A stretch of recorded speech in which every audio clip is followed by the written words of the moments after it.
Israel's just been dealt a blow in Gaza. The leader of a Palestinian militia that acted as a proxy for Israel has been killed. You might remember this guy, Yasser Abu Shabab. He styled himself as an anti-Hamas Palestinian patriot. So who is he, and why does this matter? He was in jail on drug charges when the war on Gaza began, but escaped. Now the controversy. Once he broke free, Abu Shabab rebranded himself. He renamed the criminal gang he led the Popular Forces to give it a bit of legitimacy despite having no popular support. They presented themselves as an anti-terror squad, which is kind of ironic given his deputy, Ghassan Doheny, was once the leader of an ISIL-linked group. And this is where Israel comes in.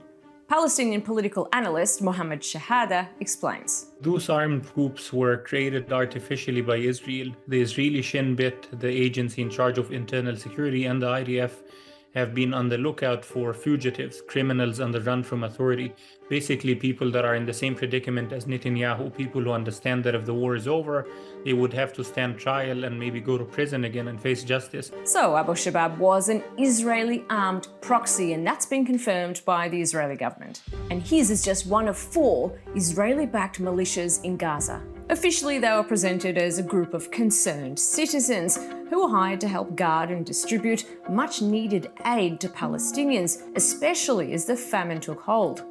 But there was something much darker at play. Here's Mohammed Shahada again. Number one is to loot aid that was coming into Gaza systematically. So we see by November 2024, the United Nations naming Abu Shabab in an internal memo that was leaked in the Washington Post and saying that he's the main culprit responsible for looting aid.